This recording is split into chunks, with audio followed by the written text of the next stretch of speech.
தேவனுக்கு மகிமை உண்டாவதாக. இந்த நாளிலும் மீண்டும் ஒரு முறை உங்களோடு சேர்ந்து தேவனை மகிமைப்படுத்தும்படி தேவன் தந்த கிருபைக்காக நான் தேவனுக்கு துதி செலுத்துகிறேன். உங்கள் யாவருக்கும் இயேசு நாமத்தில் அன்பின் வாழ்த்துக்கள். ஹல்லேலூயா. கொலோசையருக்கு எழுதின நிருபம் 3ஆம் அதிகாரம் 2 வசனத்தை படிக்கிறோம். கொலோசையர் 3ஆம் அதிகாரத்தில் 2 வசனத்தை பார்க்குறோம். நீங்கள் கிறிஸ்துவுடனே கூட எழுந்தது உண்டானால் கிறிஸ்து தேவனுடைய வலது பார்சத்தில் இருக்கிற மேலானவைகளை தேடுங்கள், பௌமிக்குரியவைகளை அல்ல, மேலானவைகளை நாடுங்கள். ஹல்லேலூயா.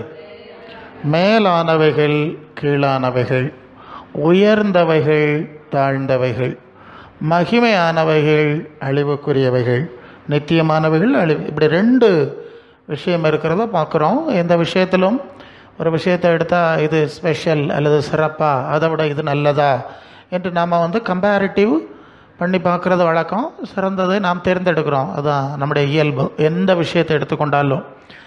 ஓகே, அப்போது நம்முடைய வாழ்க்கை என்று வரும்போது மற்ற எல்லா விஷயத்தை பார்க்கலாம் ரொம்ப கவனமாய் மேலானது தானா, சரியானது தானா, சிறந்தது தானா என்று சிந்தித்து தான் நாம் தெரிந்தெடுக்க வேண்டும். இங்கே இந்த மேலானவைகள் என்று சொல்லிவிட்டு மேலானவைகள் என்றால் என்ன தெரியுமா என்று ஆண்டவர் நமக்கு சொல்லிக் கொடுக்கிறார். நம்முடைய அறிவுக்கு இது மேலானது அப்படின்னு பல காரியங்களை நாம் நினைக்கிறோம். ஆனால் இங்கே ஆவியானவர் நமக்கு சொல்லிக் கொடுக்கிறார், மேலானது எது தெரியுமா?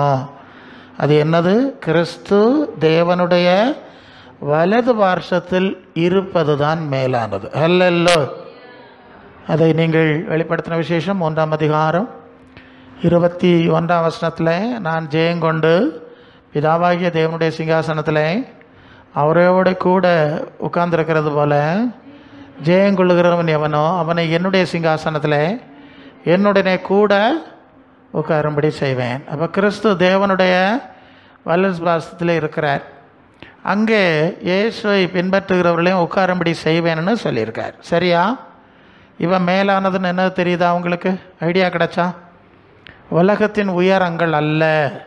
உலகத்தில் உயரம்னு நிறைய காரியத்தை சொல்லுவாங்க. உயரத்தின் உயரங்களில் ஏறினவர்களை காணவில்லை. உயரத்தின் உயரங்களை அடைந்தவர்களை படத்தில் தான் பார்த்துட்ருக்கோம். சரிதானங்களே? படத்தில் வால் போஸ்டில் தான் ஒட்டியிருக்காங்க. எல்லாம் சில மாமன்னருடைய கல்லறைகள் கூட இப்போ எங்கே இருக்குன்னு தெரியாது. அப்படி தான் உலகத்தில் மேலானவைகளை தேடினவர்கள் அடைந்த விளைவு. ஆனால் இங்கே ஆண்டவர் சொல்லுகிறார், என்னை விசுவாசித்து என் உபதேசத்தில் என்னை பின்பற்றுகிறவர்களை நான் இருக்கிற உயரமான மேலான இடத்துக்கு அழைத்து செல்லுகிறேன். அல்ல, லூக்கா 4ஆம் அதிகாரம் 5ஆம் வசனத்தில் பிசாசு சொல்கிறான், இயேசு உயர்ந்த மலைக்கு கொண்டு போய் சொல்கிறான், இந்த உலகம் முழுவதும் எனக்கு ஒப்படைக்கப்பட்டிருக்கிறது, எனக்கு இஷ்டமானவனும் கொடுப்பேன், நீ என்னை பணிந்து கொண்டால் எல்லாம் உமக்கு தருவேன் அப்படின்னு சொல்கிறான். அவன் என்னத்தை சொல்கிறான்? உலகின் உயரங்களை காண்பிக்கிறான். மலையின் உயரத்தில் கொண்டு போய் உலகின் உயரங்களை காண்பிக்கிறான். ஆனால் இயேசு அப்பாலே போய் சாத்தானேன்னு சொல்லிவிட்டு அவர் விலகி போய்விடுகிறதை பார்க்கிறோம். காரணம், அவர் உன்னதத்திலிருந்து வந்தவர். அல்ல, உன்னதத்திலிருந்து வந்து அந்த உன்னத ராஜ்யத்தை காட்டி தந்த வந்தவரிடத்துல பிசாசு சொல்கிறான், நான் உலகத்தின் உயரங்களை தருகிறேன். அல்லையோ, இந்த நாட்களில் இயேசு நாமத்தில் உலகத்தில் நடக்கிற காரியம் இதுதான். டிவிஸில் எல்லா யூடியூப் சேனல்ஸில் எல்லாம் பார்த்திங்கன்னா உலகத்தின் உயரங்களில் ஏறுவது எப்படி அப்படி தானே கேட்குறீங்க? பார்க்குறவங்களுக்கு தெரியும். அப்படி தான் எல்லா பிரசங்கமாரும் பேசிகிட்டு இருக்கிறான். ஆண்டவர் சொல்கிறார், உன்னதங்களின் உயரங்களுக்கு நான் அழைத்து போக வந்திருக்கிறேன், மனம் திரும்புங்கள், பரலோக ராஜ்யம் சமீபம். அது மத்தேயு 4:17. பரம்னா மேலே, ஹெவன்லி, பூலோக ராஜ்யத்தை சொல்ல வரல. யோவான் 18:36 பிலாத்து இடத்துல இயேசு சொல்கிறார், என்னுடைய ராஜ்யம் இந்த உலகத்துக்குரியது அல்ல. இந்த உலகம்னா எப்படி இருக்குன்னு உங்களுக்கு தெரியும். பத்திரிக்கை மீடியாஸ்ல எல்லாம் பார்க்குறீங்க, இந்த உலகத்துக்கு போக்கு வரத்து நிலவரம் எப்படின்னு தெரியுதில்ல. இந்த பாழடைஞ்ச உலகத்தை நான் ஆட்சி செய்ய வரவில்லை. காரணம், தேவன் உலகத்தை படைச்சார், மனுஷனை படைச்சார், ஆசீர்வாதமாக வைத்திருந்தார் என்று சொல்லி ஆதியாகமம் 1:28 சொல்லுது. ஆதாம் ஏவாள் தேவனை புறக்கணித்து விட்டு சாத்தானுக்கு பின்ன போனதுனால சாபம் வந்துச்சு. ஆதியாகமம் 3:16-19, நீ பெருகும்போது வேதனையை பெருக பண்ணுவேன், ஏன்னா அவன் வம்சம் இனி பரிசுத்த வம்சமாக இருக்காதுன்னு சொல்லிட்டார். நீங்களே சாத்தான் பின்னால் பண்ணவங்க பிள்ளை எப்படி இல்லையா? அப்புறம் சொல்கிறார், பூமி உன்னிமித்தம் சபிக்கப்பட்டிருக்கும் இருக்கா? அங்கே குறுக்கு முள்ளு முளைப்பிக்கும் பலன் கொடுக்காது. நீ உயிரோடு இருக்க நாளெல்லாம் வருத்தத்தோடு வாழணும். நீ மண்ணில் தடுக்கப்பட்டாய், மண்ணுக்கு சாபம். இன்னைக்கு வர இந்த சாபம் இருக்கா? அது விசுவாசி ஆனாலும் இருக்குது, அவிசுவாசி ஆனாலும் இந்த சாபம் சாபந்தான். அல்லையோ, மாற்ற முடியாது. ரெண்டாவது ஒரு சான்ஸ் கொடுத்தார். முதலாவது ஆதாம் ஏவாளுக்கு அது 1:28 பல்கி பருகி பூமியை நிரப்புங்கள் என்று சொல்லி ஆசீர்வைத்தார்னு ஒரு சான்ஸ் கொடுத்தார். அதை ஆதாம் அசட்டை பண்ணிட்டான், சாத்தான் பின்னால் போயிட்டான். ரெண்டாவது ஆபிரகாமின் சந்ததியாராகிய இஸ்ரவேலருக்கு இன்னும் ஒரு சான்ஸ் கொடுத்தார். அதாவது ஆண்டு தான் கீழ்ப்படியாமல் போயிட்டான். ஆபிரகாம் கீழ்ப்படிந்தான். நீ என் சொல்லுக்கு கீழ்ப்படிந்தபடினாலே உன் வம்சத்தை ஆசீர்வதிப்பேன்னு சொல்லி ரெண்டாவது ஒரு ஆசீர்வாத வாக்குத்தத்தம் சொல்லிதான் அந்த ஜனங்களுக்கு உபாகமம் 28ஆம் அதிகாரம் முதல் 14 வசனத்தில் இருக்கிற நீ போகையிலும் வருகையிலும் பூமியின் உயர்ந்த ஸ்தானங்களில் ஒன்றை வாய்ப்பேன்னு சொன்னார். யாருக்கு? ஆபிரகாமின் வம்சத்தாராகி இஸ்ரவேலருக்கு ஒரு சந்தர்ப்பம் கொடுத்தார். ஆனால் ஒரு நிபந்தனை என்னன்னா, நீங்கள் இனி மற்ற ஜாதிகளை மாதிரி இருக்கக்கூடாது, சரியா? லேவியர் 20:26, நான் பரிசுத்தராக இருக்கிறது போல நீங்களும் எனக்கேற்ற பரிசுத்தராக இருக்கும்படி நான் மற்ற ஜனங்களை விட்டு உங்களை என்னுடையவர்களாக இருக்கும்படி மற்ற ஜனங்களை விட்டு உங்களை பிரித்து எடுத்துட்டேன். நீங்கள் மற்றவங்கள மாதிரி இருந்தால் அவங்க சாபந்தான், உங்களுக்கு உங்களை பிரித்து எடுத்துட்டேன், தனியாக வந்துடணும்னு சொல்லி தான் லேவி 18:2-3 வசனத்திலே நீங்கள் விட்டு வந்த எகிப்து தேசத்தாருடைய செயல்படி வாழப்படாது, போய் சேர்ற கானான் தேச குடிகள் படி வாழப்படாது, நான் கற்றுத்தர்ற நிபந்தனை அந்த நியாயப்பிரமாணத்தின்படி வாழ வேண்டும் என்று சொல்லி ஒரு தனி ஜாதி ஆக்கி தனி தேசம் கொடுத்து அவர்களை வச்சுருந்தார். அந்த ஜனங்கள் என்ன செஞ்சாங்கன்னா, அது யாத்திரா 32:4, ஒரு பொன்னினாலே ஒரு கண்ணுக்குட்டியை உண்டு பண்ணாங்க. என்ன பண்ணாங்க? ஒரு கன்றுக்குட்டியை உண்டு பண்ணி அவங்க என்ன சொல்கிறாங்க, நம்ம எகிப்திலிருந்து நடத்தி கொண்டு வந்த தெய்வங்கள் இவைகளே. எப்படி இருக்கு? 10 வாதை செங்கடலை கடந்து அற்புதமாக ஆண்டவர் நடத்திட்டு வந்தா, இது என்னது? கண்ணுக்குட்டி தான் நம்ம நடத்திட்டு வந்துன்னு சொல்லிட்டாங்க. எவ்வளோ பயங்கரம் பார்த்தீங்களா? ஆதாம் ஏவாளை ஏமாத்தின அதே பிசாசு தான் இஸ்ரவேலர்களையும் தன் கையில் எடுத்துட்டான். அதனால அவர்கள் இவ்விதமாய் மீண்டும் பாவம் செஞ்சிட்டாங்க. தொடர்ந்து பாவம் செஞ்சாங்க. 10 முறை பரீட்சை பார்த்தாங்களா? எத்தனை தடவையா? நல்லா வசனம் இருக்குது, நேரம் போயிடும். 10 தடவை இப்படி கர்த்தருக்கு எதிராக முறமுறுத்ததுனால கர்த்தர் சொல்லிட்டார், நான் இவர்களுக்கு ஆசீர்வாதம் கொடுக்க மாட்டேன், இவங்களுக்கு ஆசீர்வாதம் தருவேன்னு சொல்கிறத கொடுக்க மாட்டேன். நீங்கள் மாறிட்டீங்கல்ல, உடன்படிக்கை நீங்கள் மாறிட்டீங்க, நான் மாறிடுவேன்னு சொல்லி அவர்களை வனாந்திரத்தில் 40 வருஷமாய் சுற்றி அலக்களித்து சுத்த வைத்து அழித்து போட்டார். எல்லாம் இங்கே இருக்கிறது தான். அவங்க பிள்ளைகள் 20 வயசுக்குள்ள உள்ள பிள்ளைகளை மாத்திரம் கானானுக்குள்ளே போகும்படி அனுமதித்தார். அல்லேலூயா. அவங்க என்ன செஞ்சாங்க தெரியுமா? போன இடத்துலலாம் விக்கிரகாரம் செஞ்சுட்டாங்க, எல்லா இடத்துலையும் செஞ்சுட்டாங்க. கடைசியில் எருசலேமில் ஒரு தேவாலயத்தை கட்டி, நீங்கள் எசேக்கியேல் 8:5 படிச்சிங்கன்னா அந்த தேவாலயத்திலே விக்கிரகங்களை வச்சுட்டாங்க இல்லையா? அங்கே இருக்குது. அந்த அளவு செஞ்சாங்க. இப்போ கர்த்தர் சொல்லிட்டார், ஓகே, அது ஏசாயா 65:17, இதோ நான் புதிய வானத்தையும் புதிய பூமியையும் முந்தின விழினி, ஓகே, இனி பழசெல்லாம் வேண்டாம், எல்லாம் முடிச்சுட்டு ஒரு புதிய சூழல், புதிய வானம் புதிய பூமி பரலோகம் உண்டாக்குறேன்னு சொல்லி தான் இயேசுவை அனுப்பி இந்த சுவிசேஷம் கொடுத்துருக்கு. இப்போ ஒரு ஐடியா கிடச்சா? இப்போ இதெல்லாம் பிரசங்கி மாதிரி இந்த பழைய கதை பேசிகிட்டு இருக்கிறாங்க.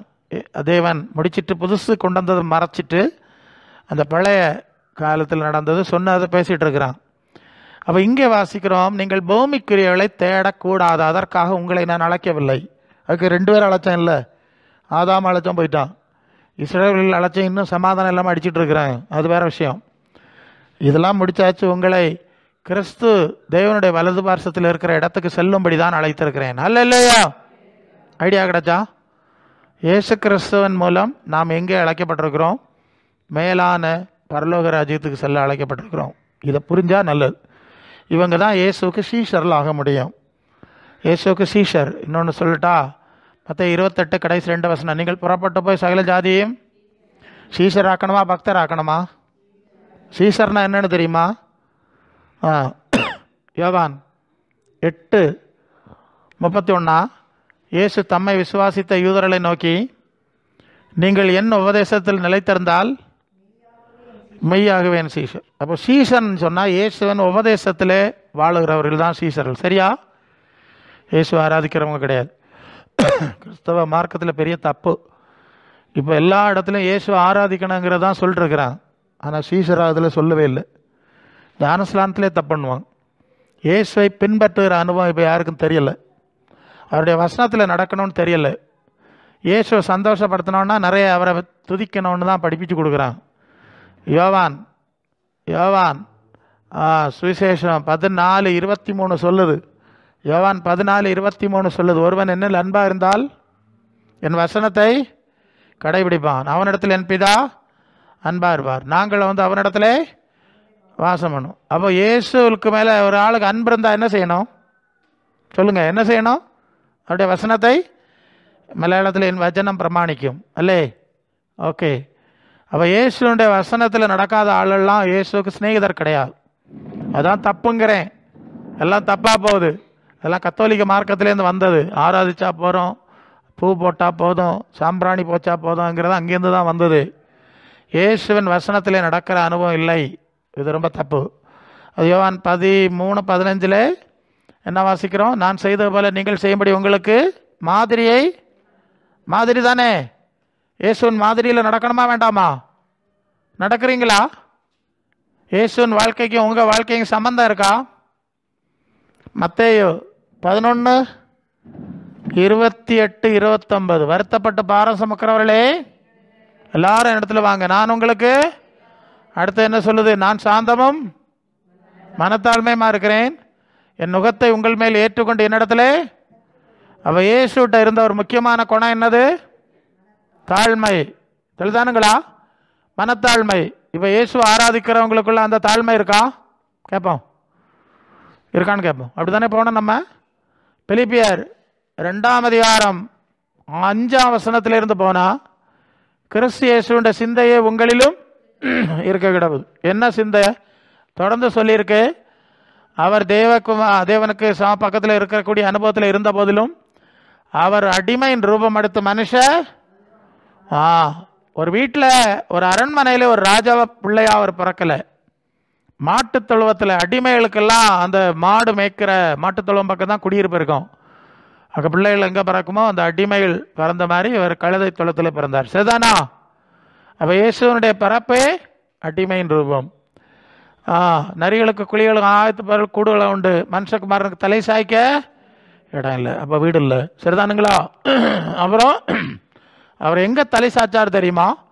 2 கள்ளர்களின் நடுவில். எப்படிங்க? 2 கள்ளமாருக்கு நடுவில் சிலுவையில் மரத்தில் தூக்கப்பட்டவனும் சபிக்கப்பட்டவன். சரிதானே? தலையை சாய்த்து ஜீவனை விட்டார். அப்போ இயேசுவின் தாழ்மை தெரியுதா? உங்கள்கிட்ட அந்த தாழ்மை உண்டா கேட்போம். இல்லையா? இயேசுநாதருக்கு உங்களுக்கு சம்பந்தம் உண்டான்னு நீங்கள் தான் சிந்திக்கணும். நாங்கள் பிரசங்கி பண்ணிட்டு போயிடுவோம். இயேசுக்குள்ளே இருந்தால் தாழ்மை இருக்குதா? இல்லைன்னா என்னங்க அர்த்தம்? இயேசுவை பரியாசம் பண்ண மாதிரி நம்ம வாழ முடியுமா? அவர் அப்படிலாம் இருப்பார், நாங்கள் இப்படி தான் இருப்போம். அப்படின்னா நீங்கள் இயேசுன்னு கூப்பிட்டா என்ன நடக்கும்? அவர் எப்படிங்க கேட்பார்? நீங்கள் சிந்திக்கணும். இயேசுவின் சீஷத்துவம் பற்றி நான் பேசிகிட்டு இருக்கேன், இயேசு ஆராதிக்க பற்றி பேசலை.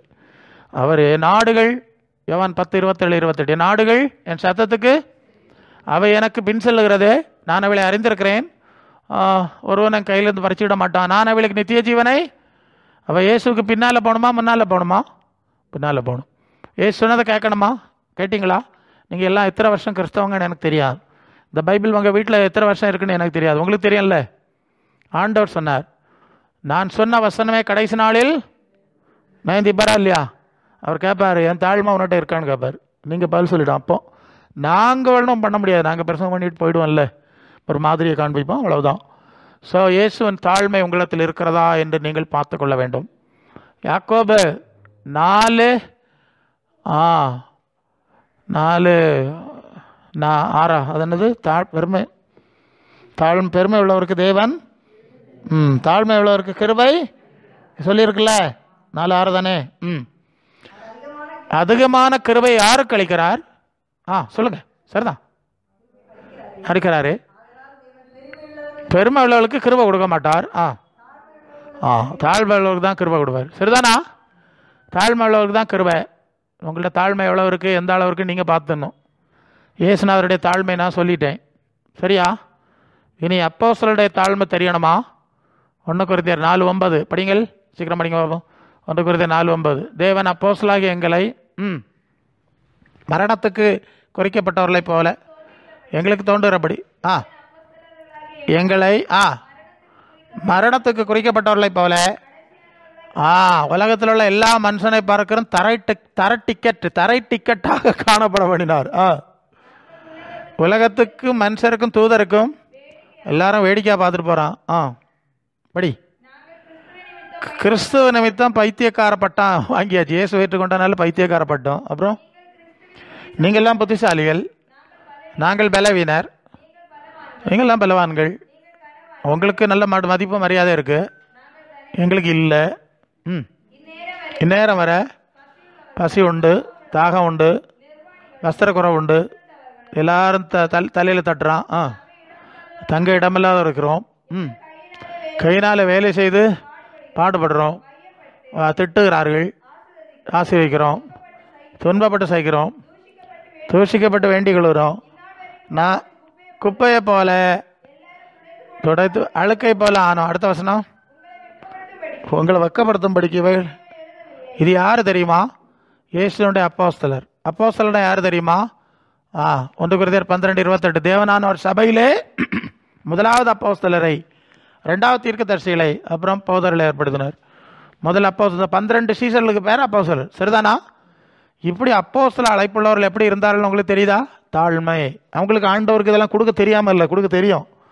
இயேசு தானே தாழ்மையாக இருந்தார். தன்னுடைய சீடர்களையும் அப்போஸ்தலரையும் அப்படியே தான் பழக்க வச்சு அப்படி தான் வச்சுருந்தார். அல்ல இல்லையா? அப்போ இப்போ டிவியில் பார்க்குற பிரசங்க மாதிரிலாம் இயேசுநாதருடைய சீடர்கள் கிடையாது. சரிதானே? அப்படிதான் அர்த்தம் ஆகுதே. 75 வயசு தாத்தா பெயிண்ட் அடிச்சுட்டு வராருங்க. பெயிண்ட் அடிச்சு தானே வர்றாரு. தலையில் பெயிண்ட் அடித்த பிரசங்க வேறு தெரியுமா உங்களுக்கு? தெரியாதா? இன்டர்நேஷ்னல் பிரசங்கி பெயிண்ட் அடிச்சுட்டு வரான். ஆமாம், முதல் வயதுள்ளவர்களுக்கு மகிமை அவருடைய நிறைன்னு எழுதியிருக்குல்ல. பெயிண்ட் பிரசங்கியார். அதான் அவங்கெல்லாம் இயேசுநாதருக்கு சீசர் கிடையாது. அவ்வளோதான் எனக்கு சொல்ல முடியும். அதனால தான் இயேசு தான் நாங்கள் பேசுகிறோம். ஆனால் ஜனங்களுக்கு இயேசு வேண்டாம், இந்த பெயிண்ட் அடி பிரசங்க மாதிரி தான் வேணும்னு போனால் நாங்கள் என்ன பண்ண விடுறது? அப்போ இயேசு விட்டு திருப்புறதுக்கு இப்படி தானே சொல்லணும். பெயிண்ட் அடி பிரசங்கிமாரை விட்டு நீங்கள் இயேசுவின் பின்னால் செல்லுங்கள். பெயிண்ட் அடி பிரசங்கிமாருக்கு பின்னால் போனால் அவர்கள் எங்கே போகிறார்களோ அங்கே நீங்களும் போக வேண்டாம். இயேசுவின் பின்னாலே போனால் இயேசு எங்கே இருக்கிறாரோ அங்கே போகலாம். உங்களுக்கு எது வசதி நீங்கள் பார்க்கணும். ஒரு பயம் உங்களை விடுவிக்க மாட்டோம். ஆனை உயிர்த்தலும் ஜீவனமாக இருக்கிறேங்கிறார். வெளிப்படுத்தல் 3:5 நான் ஓகே ஜெயங்களூரனுக்கு வெண்வஸ்திரம், அவனுடைய பெயரை நான் கருக்கி போடாமல் பிதாமன்பாகவும் பரிசுத்த தூதர்மன்பாகவும் அறிக்கை பண்ணுவேன். அப்போது ஜீவ புஸ்தகத்தில் பெயர் எழுதுனது யாரு? பெயிண்ட் அடி பிரசங்கிமார் கிடையாது, இயேசு எழுதுறார். அல்ல இல்லையோ? அவர் தான் அதை சாட்சி சொல்வார். அந்த நாளில் இந்த பைபிளை காணாது விலங்கு போட்டு விட்ருக்கோம். சரியா? உங்களெல்லாம் ஏமாத்துறவன் தானே, தான் போன வேறு ஜனங்களை ஏமாத்துறது பெரிய பாவம். அதிக ஆக்கினை அடைவோம் என்று அறிந்து உங்களில் அநேகர் போதகராகாதிருப்பீர்களாகவா? யாக்கோபு 4:1 அது என்னது? படிங்க, எடுத்தா நல்லது தான். 4:5 அல்ல இல்லையா? 3:1 இல்லையா? 3:1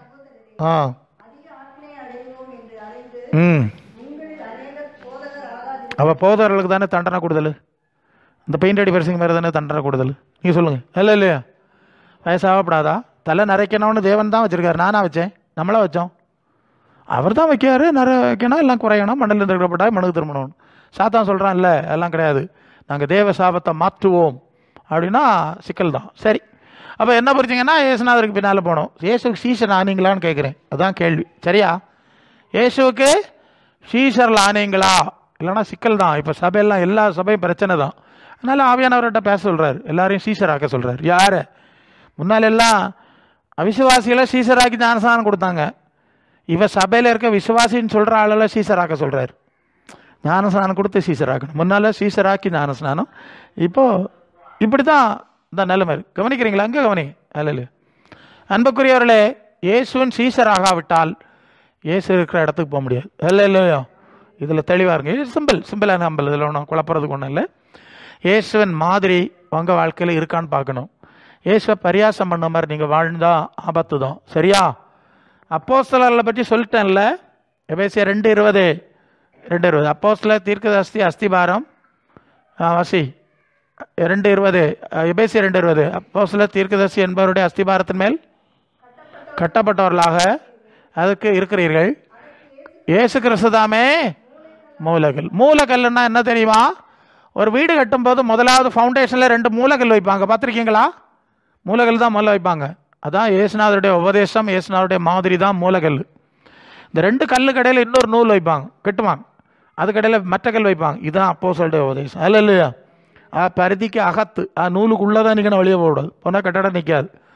அப்போ இயேசு சொன்னது செஞ்சது, அப்போஸ்தலர் சொன்னது செஞ்சதான் சபையினுடைய அஸ்திவாரம். சரிதானா? உங்கள் மாடல் அப்படி தானே இருக்கீங்க? இயேசு அப்போஸ்தலர் சொன்னதெல்லாம் நீங்கள் பார்த்தீங்களா? கேட்குறீங்களா? சிந்திக்கிறீங்களா? அந்த அனுபவம் உங்கள்கிட்ட இருக்கான்னு பார்த்துருங்க. அல்லாமல் கையடிச்சு கால் அடித்து ஒன்று நீங்கள் பரலோகம் போக முடியாது. மத்தேயு 7:21 பரலோகத்தில் இருக்கிற என் பிதாவின் சித்தப்படி செய்கிறவனே அல்லாமல் என்னை கர்த்தாவே கர்த்தாவேன்னு ஆராதிக்கிறவன் சொல்லுங்க. அங்கே போமா வரமாட்டான். அநேகர் என்னை நோக்கி கர்த்தாவே கர்த்தாவே நாங்கள் உங்களுடைய நாமத்தில் எல்லாம் நிறைய தீர்க்க தரிசனம் சொன்னோம், உங்களுடைய நாமத்தில் பிசாசு துரத்தணும், அநேக அற்புதங்களை செய்தோம் அல்லவா என்பார்கள். ஒருக்கா பார்த்துக்கிடுங்க. ஒரு காலம் தெரியும், ஒரு நாளும் தெரியாது. அப்புறம் அக்கிரம செய்யக்காரரே என்னை விட்டு அகன்று போங்கள் என்று அவர்களுக்கு சரிதானுங்களா? அப்போ என்ன புரிஞ்சுங்க? இப்போ நீங்கள் வரோம் தீர்க்க தரிசனம் இந்த மாதிரிலாம் இதுக்கு எதிராக ஒன்றும் பேசலைங்க. இதுக்கு எதிராக பேசலை. முதல்ல பிதாவின் சித்தம் செய்யுங்க, இயேசுநாதருடைய வசனத்தில் நடங்க. ஏன்னா ஜனங்கள்லாம் இப்படி இந்த மாதிரி காரியத்தில் ஓடுறாங்க. நீங்கள் தீர்க்க தரிசனத்துக்கு எதிராக பேசலை, அற்புதங்கள்லாம் நாங்களும் இதெல்லாம் பார்க்க ஊழியத்தில் பார்க்குறது தான். உன் கையில் இருக்க இயேசுவின் வார்த்தையை ஏன் வாசிக்கலன்னு தான் நான் கேட்டேன். அது இருக்குல்ல, நீங்கள் இதெல்லாம் நீங்கள் கேட்டாலும் இயேசுநாதர் என்ன சொல்லியிருக்காரு, அப்போஸ்தலர் என்ன சொல்லியிருக்காங்க, என்ன காண்பிச்சிருக்காங்க நீங்கள் பார்த்துருக்கணுமா வேண்டாமா? அப்போ இதை தூர போட்டுட்டு அதுக்கு பின்னால் போனீங்க. இதுதான் பிரச்சனை. அல்லேலூயா. இதை வச்சு பார்த்துருந்தா உங்களுக்கு தெரியும் இது ஏதோ பிரச்சனை இருக்குது, ஆண்டவர் இப்படிலாம் சொல்லியிருக்காரு, கனியினால் பாருன்னா ஒன்றும் இல்லையே அப்படின்னு நீங்கள் தெரிந்திருப்பீங்களா இல்லையா? தெரிந்திருக்கணும். அதுக்கு தானே எழுதி கொடுத்தார். இந்த வசனம் தான் நியாயம் தீர்க்கும்னு சொல்லிட்டார். நான் நியாயம் தீர்க்க மாட்டோம், உங்கள்கிட்ட தந்தெல்லாம் எழுதி இவ்வளோ கஷ்டப்பட்டு. அன்புக்குரியவர்களே, இயேசுவின் சீஷத்துவம் ரொம்ப முக்கியம். எந்த அளவு இருக்கீங்க நீங்கள் பார்த்துருங்க. நீங்கள் யோவான் 17:4 நீங்கள் என்னிலும் உங்களிலும் என் வார்த்தை உங்களிலும் நிலைத்திருந்தால் நீங்கள் வேண்டி கேட்டுக்கொள்கிறது அது உங்களுக்கு. அப்போ என்னிலே 15:7 நீங்கள் என்னிலே நிலைத்திருங்கள்னு சொல்கிறார். ஆண்டவரில் நிலைத்திருக்கக்கூடியதான ஒரு அனுபவத்தை பேசுகிறார். அல்லேலூயா. 15:7 நீங்கள் என்னிலும் உங்களில் நிலைத்திருந்தால் அது உங்களுக்கு. நீங்கள் என்னில் நிலைச்சிருக்கணுங்க, இயேசுவோடு ஒரு ஐக்கியத்தில் இருக்கணுங்க. அவருடைய வார்த்தையில் நடந்தாதாங்க, அவருடைய போதனையில் நடந்தாதான் ஐக்கியம் வரும். அவர் வடக்கு நீங்கள் தெக்குன்னா எப்படி ஐக்கியம் வரும் சொல்லுங்கள் நீங்கள்? அவருக்கு நமக்கு சம்மந்தம் இல்லைங்க. அவர் தாழ்மைனா நாங்கள் பெருமை, அவர் பரலோகம்னா நாங்கள் உலகம். எப்படிங்க? இப்படி தானே? அவர் பரலோகம் பரலோகம் பரலோகம்னு சொன்னால் நாங்கள் உலகம் உலகம் உலகம்னு சொல்லுவோம். அவர் மேலானதுன்னு சொன்னால் நாங்கள் கீழானதில் நினைப்போம். எப்படி பந்தம் வரும்? 1 யோவான் 1:3 எங்களுடைய ஐக்கியம் பிதாவோடும் அவருடைய குமாரனாக இயேசு கிறிஸ்துவோடும் இருக்கிறது. நீங்கள் எந்த சபையில் ஐக்கியமாக இருக்கீங்கிறது 2வது. ஆண்டவரோட முதலாவது ஐக்கியம் உண்டான அறியணும். அல்லேலூயா. ஆண்டவரோட ஐக்கியம் இல்லாத நிறைய சபையில் இருக்குல்ல, நிறைய சபையில் இருக்குது எனக்கு தெரியும். இயேசுவோடு வசனத்தின்படியும் மாதிரியிலையும் ஐக்கியம் உண்டா? தேவன் ஆவியாக இருக்கிறாருங்க. யோவான் 4:24 அந்த ஆவியானவர் உங்களை நடத்துகிற ஆவியானவரோட ஐக்கியம் இருக்கா? நீங்கள் அதை பார்க்கணும். அல்லேலூயா. ஆமாங்க, இங்கே நிறைய சபையெல்லாம் இருக்குது பக்கத்தில். ஏன் இந்த மாதிரி ஒரு சூழ்நிலையை வச்சுருக்கு? அல்லேலூயா. அதுக்கு அவசியம் என்ன? இன்னொரு கேள்வி இருக்குல்ல. இயேசுவோட ஐக்கியத்தில் இருக்கணும். அதை இங்கே வந்ததுனால தான் நான் பேச முடியுது. உன் கையில் பைபிள் இருந்தாலும் பேச முடியுது. அப்போ இந்த ஐக்கியம் இல்லாமல் அநேகருக்கு ஆண்டவரோட ஐக்கியம் கிடையாது. சும்மா ஓடுவாங்க, வழக்கத்தை வடக்கத்தக்கா ஓடிட்டு இருப்பாங்களே தவிர ஒரு நாள் ஆண்டவரோட ஒரு ஐக்கியத்தில் வரமாட்டாங்க. அவங்களும் அவரோட நடக்க மாட்டாங்க. 1 பேதுரு 2 கடைசி வசனம் சொல்லுது, சிதறுண்ட ஆடுகளைப் போல இருந்தீர்கள், இப்பொழுது மேய்ப்பெரும் கண்காணியமானவரிடத்துல திருப்பப்பட்டிருக்கு. அப்போ இயேசு இப்போதான் உங்களுக்கு பாஸ்டர் தெரியுமா? உங்களுக்கு அவர் தான் எங்களுக்கு பிரதான மேய்ப்பர். இப்போ மேய்ப்பர் தான் அவர். அதுதான் கர்த்தரன் மேய்ப்பராக இருக்கிறார்னு தாவீது சொல்கிறார். நான் நல்ல மேய்ப்பன்னு ஆண்டவர் சொல்கிறார். நாங்கள்லாம் உதவி ஊழியக்காரர் தான், பிரதான மேய்ப்பன் அவர் தான். எல்லாம் வசனம் இருக்குது. ஸோ இயேசுவோடு நடக்கிறீங்களா? ஏன் நமக்கு தேவனோடு சஞ்சரித்து கொண்டிருந்தாலும் நம்ம படிக்கிறோம்ல. அப்போ நம்ம இயேசுவோடு நடக்கணும் இல்லை? நடக்கணுமா வேண்டாமா? நடக்கிறீங்களா? என்ன சொல்கிறீங்க? கலாத்தியர் 4:19, கலாத்தியர் 4:19, கிறிஸ்து உங்களில் உருவாகும் அளவு மறுபடியும் அப்போ கிறிஸ்து நமக்குள்ள உருவாகணுங்க. இயேசு நமக்குள்ள உருவாகணும். வேற எங்கேயோ வச்சு நீங்கள் ஆராய்ச்சிட்டு போயிட முடியாது. சிலையா நிறுத்தி பன்னீர் ஊற்றிட்டு போயிட முடியாது. உங்களுக்குள்ள எப்படி உருவாகணும்னு சொல்லுங்க. எப்படி உருவாவார்? அதான் பிலிப்பியர் 2:5, கிறிஸ்து இயேசுவோட சிந்தை உங்களில் இருக்கணும். கிறிஸ்து இயேசுவோட சிந்தைகள் வந்தால் தான் கிறிஸ்து நமக்குள்ளே இருக்கிறார். இல்லைன்னா கிறிஸ்து நமக்குள்ளே இல்லை. கிறிஸ்துவ நிறைவான வளர்ச்சிக்கு போனோம். எபேசியர் 4:11, இன்னும் வளர்ந்து அவரை போல ஆகணும். இதுதான் சபையினுடைய வேலை. அதான் சொன்னேன், இயேசுவை ஆராதிக்கிறது இல்லை, இயேசுவை அடைவது. இயேசுவை அடைவது நமக்குள்ளே. எபிரேயர் 12:1, இயேசுவை நோக்கி நமக்கு நியமித்திருக்கிற ஓட்டத்திலே பொறுமை, அவரை அடைவது, அவருடைய தன்மை அடைவது. 2 கொரிந்தியர் 3:18, நாம் எல்லாரும் திறந்த முகமாய் கர்த்தருடைய மகிமை கண்ணாடியிலே காண்கிற வண்ணமாய் கண்டு ஆவியாக இருக்கிற கர்த்தரால் அந்த சாயலாகத்தானே மகிமையின் மேல் மகிமை அடைந்து. சரி, அப்போ இயேசுவின் சாயல் நமக்குள்ளே வரணுமா? இயேசு நமக்குள்ளே உருவாகணுமா? கிறிஸ்துவின் சிந்தை வரணுமா? வந்ததான்னு சொல்லுங்க. எவ்வளோ அல்லனா எவ்வளோ? கொஞ்சம் வந்திருக்கு பசங்க, நிறைய வரல. அப்படியா சொல்லணும் இல்லை, கொஞ்சம் வந்திருக்கு. இப்போ டோட்டலாக கிடையாது. அவர் ஆராதிச்சுட்டு போங்க. ஆடி ஆராதிங்க, பாடி ஆராதிங்க, சாப்பிட்டு ஆராதிங்க, சாப்பிடாம ஆராதிங்க, பகல் ஆராதிங்க, ராத்திரி ஆராதிங்க, சங்கிலி கட்டி ஆராதிங்க, சங்கிலி அத்து ஆராதிங்க, என்னெல்லாமோ சொல்லிட்டு இருக்கிறாங்க. அல்ல இல்லையா? எப்போ இயேசுக்கு சீசனாக போகிறேன்னு நான் கேட்பேன். அல்ல இல்லையா? அதுக்கப்புறம் மற்ற காரியம் பார்க்கலாம். முதல்ல சீசனாக அவருக்கு வார்த்தை பார், அவர் இருக்க இடத்துக்கு போகிற அதுதான் வழி. இது ரொம்ப முக்கியம். ஓகே, உங்களுக்கு புரியுதுல நான் சொல்கிறது? புரிஞ்சா நல்லது. அப்போ இயேசு இருக்கிற இடத்துக்கு மேலான இடத்துக்கு போகணுன்னா 1 யோவான் 2:6, அவருக்குள் நிலைத்திருக்கிறேன் என்று சொல்கிறவன் அவர் நடந்தபடியே தானும் எழுதியிருக்கா? எல்லாருக்கும் பைபிளே இருக்கா?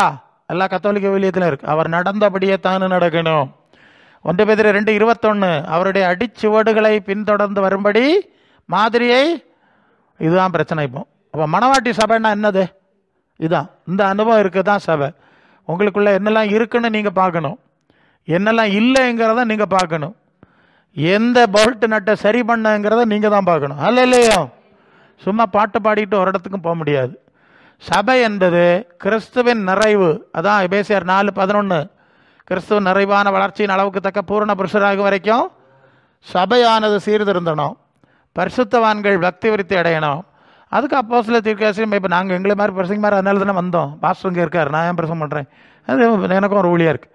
ஸோ சத்தியத்தை கை கொண்டு தலையாய் கிறிஸ்துவுக்குள் எல்லாவற்றிலும் வளர்கிறவர்களாக இருக்கும்படி சபையை வைத்தார். சரிதானா? இப்படி வளர்றதுக்கு பேர் தான் சபை. சும்மா கையை காலை உதறிட்டு போகிறது கிடையாது. இந்த அனுபவம் இருக்கான்னு பாருங்கள். மற்றவங்க சொல்லிடுவாங்க, அவங்க சொல்லாத நான் சொல்லணும். அதுதான் எனக்கு வேலை. அப்படி இருந்தால் தான் இயேசு இருக்கிற மேலான இடத்துக்கு என்ன செய்ய முடியும்? போக முடியும். மேலான அனுபவங்கள் நமக்குள்ளே உண்டாக முடியும். இல்லைன்னா எத்தனை வருஷம் இருந்தாலும் இருந்துட்டு போயிட்டே இருக்கணும். அவர் இருக்க இடத்துக்கு போக முடியாது. அதுக்குள்ள தகுதி நமக்கு வரணும். அந்த தகுதி இந்த வாழ்க்கை முடிக்கிறேன். வாழ்க்கைன்னா என்னது? ஒருக்கத்தின் காலம். மலையாளத்தில் தகுதிப்படுத்துகிற காலம். பிள்ளைகளை பள்ளிக்கு அனுப்புகிறோம், அது படித்து பாஸ் ஆகி ஒரு தகுதி உண்டாகிறது. இது மாதிரி தான் நாம் இயேசுவின் சாயல்ல பூரணமடைய அவர் இருக்கிற இடத்துக்கு போக தகுதிப்படுகிற ஒரு காலம்தான் வாழ்க்கை. ஓகே ஓகே, வேற ஒன்றும் இங்கே சாதிக்க முடியாது, வேற ஒன்றும் கொண்டு போக முடியாது. அதெல்லாம் அவங்களுக்கு தெரிஞ்ச விஷயந்தான். தகுதிப்படுற காலம், தகுதிப்படுற சூழ்நிலை. ஒன்று இது நாம் தகுதிப்பட வேண்டிய காலம். சரியா? ரெண்டாவது, இது தகுதிப்படுவதற்காக வச்சிருக்கிற ஒரு ஸ்கூலில் பிள்ளை அனுப்புகிறோம். பயலுக்கு ஒன்றுமே படிப்பிக்கலைன்னா எப்படி இருக்கும்? இல்லையா? 10ஆம் கிளாஸ் படிச்சிருக்குதியா, எழுத தெரியுமான்னு கேட்டால் தெரியாதுங்க. எழுத வாசிக்க தெரியாது. எப்படி இருக்கும்? அப்படி இருக்கக்கூடாது. ஐடியா இருக்கா? அப்போது இந்த மேலானவளை தேடுங்கள், அழிவுக்குரியவள் அல்ல, கீழானவள் அல்ல. அப்போ அதை தேடணும்னா நமக்கு ஒரு தேடல் வேணும். ஆண்டவரே எனக்கு தாரும். முதலாவது தேவனுடைய ராஜ்யத்தின் நீதியையும் தேடுறது எனக்கு கிடைக்கும். வேற எல்லாத்துக்கும் தேடி ஓடுறோம்ல. இந்த காரியத்தை தேடினீர்களா? இல்லை பிரசங்காரே, எங்களுக்கு இந்த சோக்கைடு தீருமான்னு பார்க்குறோம். ஆமாம், ப்ராப்ளம் தீருமான்னு பார்க்கணும். தீரும் இல்லைன்னு சொல்லலை. சோக்கைடு தீர்ந்தவங்களும் செத்து போனாங்க, தீர்த்து விட்டவங்களும் செத்து போனாங்க. தெரியுமா உங்களுக்கு? தீராதுன்னு சொல்லலையே. இல்லையா? ஆமாம், ரெண்டும் போனாங்கல்ல. அதனால தான் இதுக்காக வரக்கூடாது. மேலானவளை தேட சொல்கிறது. சரியெல்லாம் தந்தார், நல்லது. ஆண்டவர் என்ன சொல்கிறாரோ அவர் சொல்கிற மாதிரி செஞ்சுட்டு அவர் இருக்க இடத்துக்கு போகணுன்னு நீங்கள் முடிவெடுக்கணுமா வேண்டாமா? சொல்லுங்கள், என்ன செய்ய போகிறீங்க? சிலர் பிரச்சனை ஓகே முடிக்கிறேன், வந்துட்டு சமயம் முடிச்சு.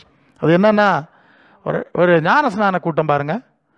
அது அந்த பாஸ்டர்கிட்ட சொன்னார், பாஸ்டர் நான் இப்படி ஒரு இடத்துல ஊழியம் செய்வேன். அப்போ செய்யும்போது கொஞ்சம் வேற கூட்டி ஒரு ஞான ஸ்நானம் எடுக்கக்கூடிய நிலைமை கொண்டு வந்தோன்னே அங்கேருந்து வீட்டை காலி பண்ண சொல்லுவாங்க. நான் போயிடுவேன், இப்படியே அலைஞ்சிட்டேன். அப்போ நான் சுவிசேஷன் சுற்றிட்டே நடப்பேன். நீங்கள் கொஞ்சம் நல்ல வசனம் எல்லாம் பேசுகிறீங்க, எனக்கு கொஞ்சம் ஹெல்ப் பண்ணுங்கன்னு. ஓகே தாராளம், அதான் நம்ம ஒர்க்கு அப்படின்னு ட்ரை பண்ணி 5 பேரை ஞான ஸ்நானத்துக்கு ரெடி பண்ணியாச்சு. நான் தான் நல்ல ஆழமான விஷயம்லாம் பேசுகிறேன். பேசிவிட்டு அந்த ஞான ஸ்நானம் ஞாயிற்றுக்கிழமை கொடுக்கணும்.